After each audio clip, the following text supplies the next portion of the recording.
المالكي، محمد الشيعة السوداني، محمود المشهداني، هادي العامري.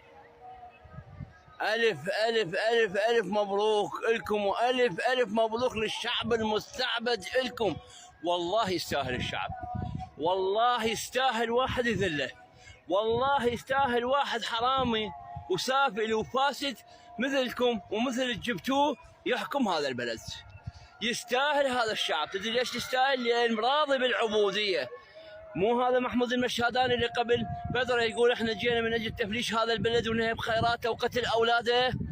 يا حكومة الشيعة اثبت للعالم، لان اليوم الحكم الشيعي افسد حكم بالعالم، افسد حكم العراق لمدة 20 سنة، وكذلك حكمكم انتم يا ابناء العامة.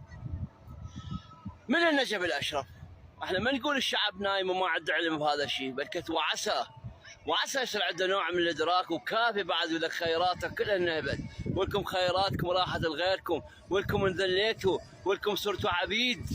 والله العبيد همات له اجر، وانتم اجركم يا هو الدوس تحت حاجه السامع، تحت الاحذيه والقنادر. رجع شيء. ليش ولكم؟ ليش خليتوا هالسفله هاي تحكم هذا البلد وخيراته وتنهب اغلى ما خلق الله سبحانه وتعالى؟ تحياتي من النجف الاشرف، الناس مدني أبو أمير العامري.